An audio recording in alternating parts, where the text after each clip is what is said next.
ദിലീപിന് ജാമ്യം അനുവദിച്ചില്ല. സമൂഹ മാധ്യമങ്ങളിൽ ദിലീപിന് അനുകൂലമായി വലിയ തരത്തിൽ പ്രചാരണം നടക്കുന്നുണ്ട്. പ്രതിയുടെ സ്വാധീനം കൊണ്ടുള്ള പ്രചാരണമാണ് ഈ സോഷ്യൽ മീഡിയയിൽ അടക്കം നടക്കുന്നത്.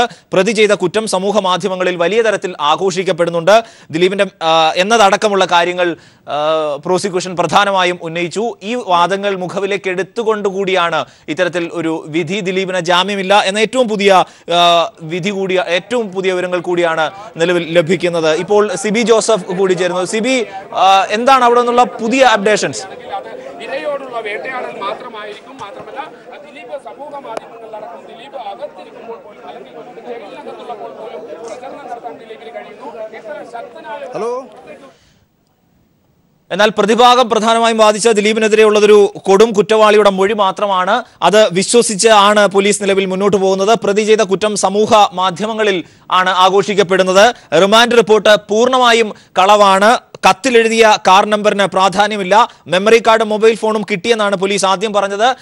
സമൂഹത്തിന്റെ വികാരം വിധിയെ ബാധിക്കരുത്, മാധ്യമങ്ങൾ ജഡ്ജി ചമയുകയാണ് എന്നാണ് പ്രതിഭാഗം പ്രധാനമായും വാദിച്ചത്. എന്നാൽ പ്രോസിക്യൂഷന്റെ വാദം ഇത് സമൂഹ മാധ്യമങ്ങളിൽ ദിലീപിന് അനുകൂലമായി വലിയ തരത്തിലുള്ള പ്രചാരണങ്ങൾ നടക്കുന്നുണ്ട്. പ്രതിയുടെ സ്വാധീനം കൊണ്ടുള്ള പ്രചാരണം ആണിത്. പ്രതി ചെയ്ത കുറ്റം സമൂഹ മാധ്യമങ്ങളിൽ ആഘോഷിക്കപ്പെടുന്നുണ്ട്. പ്രതി പുറത്ത് ഇറങ്ങിയാൽ, ജാമ്യം ലഭിച്ചാൽ ഈ കേസിനെ വലിയ തരത്തിൽ അത് നെഗറ്റീവായി സ്വാധീനിക്കാനുള്ള ഘടകങ്ങളുണ്ട് എന്നതടക്കമുള്ള കാര്യങ്ങൾ പ്രോസിക്യൂഷൻ വാദത്തിൽ. എന്തായാലും പ്രോസിക്യൂഷന്റെ വാദത്തെ മുഖവിലേക്കെടുക്കുകയും ദിലീപിന് ജാമ്യം അനുവദിക്കാതിരിക്കുകയും ചെയ്യുന്ന പ്രത്യേക സാഹചര്യം കൂടിയുണ്ടായി.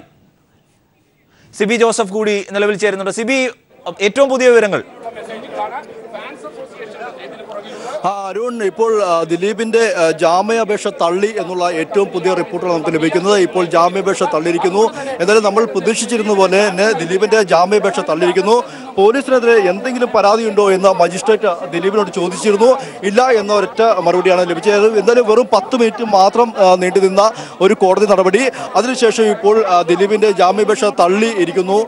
എന്തായാലും ഇപ്പോൾ അല്പസമയത്തിനകം തന്നെ ദിലീപ് അതിനെ ആലുവ സബ് ജയിലിലേക്ക് മാറ്റും. ഈ കേസുമായി ബന്ധപ്പെട്ടുകൊണ്ട് പ്രതിഭാഗത്തിന്റെയും വാദിഭാഗത്തിന്റെയും എല്ലാം പ്രോസിക്യൂഷനെല്ലാം വാദമുഖങ്ങൾക്ക് ശേഷമാണ് ഇപ്പോൾ കോടതി ഇപ്പോൾ ദിലീപിന്റെ ജാമ്യാപേക്ഷ തള്ളിയിരിക്കുന്നത്.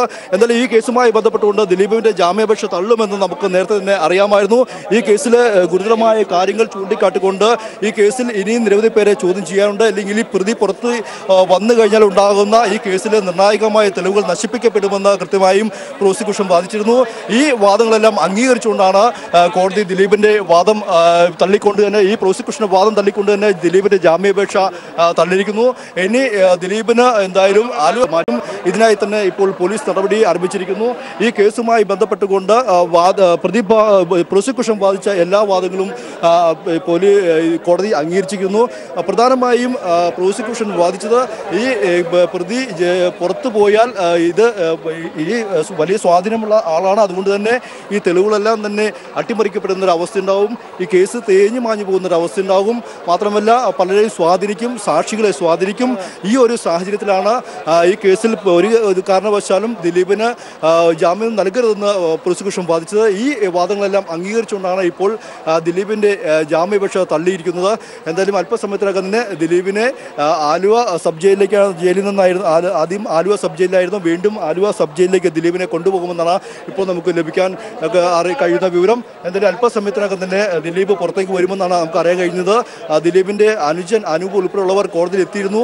എന്തായാലും അല്പസമയത്തിനകം തന്നെ ദിലീപിനെ കൊണ്ടുവരും. അതിനുള്ള എല്ലാ ക്രമീകരണമാണ് പോലീസ് നടത്തുന്നത്. എന്നാൽ ദിലീപിന്റെ ജാമ്യാപേക്ഷ തള്ളിയിരിക്കുന്നു. ദിലീപ് വീണ്ടും ജയിലിനകത്തേക്ക് അടയ്ക്കപ്പെടുന്ന ഒരു അവസ്ഥയാണ് ഇപ്പോൾ ഉള്ളത്. ഇപ്പോൾ നമുക്ക് കാണാം, അഭിഭാഷകർ ഉൾപ്പെടെയുള്ളവർ പുറത്തേക്ക് വരുന്നത് നമുക്ക് കാണാം. എന്തായാലും അല്പസമയത്തിനകം തന്നെ ദിലീപിനെ കൊണ്ടുവരും. അരുൺ, ഒരു കൊടും കുറ്റവാളിയുടെ മൊഴി മാത്രമാണ് ഇതിനെ സാധൂകരിക്കുന്ന തരത്തിൽ ഉള്ളത്. അതിന്റെ അടിസ്ഥാനത്തിലാണ് ദിലീപിനെ പ്രതിസ്ഥാനത്ത് നിർത്തിയിരിക്കുന്നത്, പ്രതി ചേർത്തിരിക്കുന്നത്. അത് വിശ്വസിച്ചാണ് പോലീസിന്റെ അന്വേഷണം മുന്നോട്ട് പോകുന്നത് എന്നായിരുന്നല്ലോ അഡ്വക്കേറ്റ് രാംകുമാർ വാദിച്ചത്. എന്നാൽ അതിനെ ഒന്നും മുഖവിലേക്ക് എടുത്തില്ലേ? അതാണോ ഈ വിധിയിലൂടെ നിലവിൽ മനസ്സിലാക്കേണ്ടത്? തീർച്ചയായും പ്രോസിക്യൂഷൻ പ്രധാനമായും വാദിച്ചത് ഈ അന്വേഷണം പുരോഗമിച്ചുകൊണ്ടിരിക്കുകയാണ്. ഈ ഒരു സാഹചര്യത്തിൽ ദിലീപിന് ജാമ്യം നൽകിയാൽ അത് കേസന്വേഷണത്തിലെ എല്ലാ തെളിവുകളും അട്ടിമറിക്കപ്പെടാൻ സാധ്യതയുണ്ട്. മാത്രമല്ല ദിലീപിനെ പിന്തുണച്ചുകൊണ്ട് നിരവധി തരത്തിൽ സമൂഹ മാധ്യമങ്ങളിൽ ചില പ്രചരണം നടക്കുന്നു. ഇതെല്ലാം ഈ പ്രതിക്ക് ഈ സമൂഹത്തിലുള്ള ഒരു സ്വാധീനമാണ് വ്യക്തമാക്കുന്നത്. അതുകൊണ്ട് തന്നെ പിന്നെ ദിലീപിന്റെ മാനേജർ അപ്പുണ്ണി അടക്കമുള്ളവരെ ചോദ്യം ചെയ്യേണ്ടതുണ്ട്. എന്തായാലും ഇപ്പോൾ നമുക്ക് ദൃശ്യങ്ങൾ കാണുന്ന പോലെ തന്നെ അരുൺ ഇപ്പോൾ ദിലീപിനെ കൊണ്ടുവരുന്ന ഒരു കാഴ്ചയാണ് നമുക്ക് കാണാൻ കഴിയുന്നത്. അല്പസമയത്തിനകം തന്നെ ദിലീപിനെ ഈ വാഹനത്തിൽ പ്രവേശിപ്പിക്കും. ഇപ്പോൾ വളരെ വലിയ ജനക്കൂട്ടമാണ്. അല്ലെങ്കിൽ രണ്ട് ഭാഗത്തേക്കും പോലീസിന്റെ കർശന നിർദ്ദേശം കൊണ്ടുവരുന്നു. ദിലീപിന്റെ ജാമ്യാപേക്ഷ വീണ്ടും തള്ളി. ഇപ്പോൾ ദിലീപ്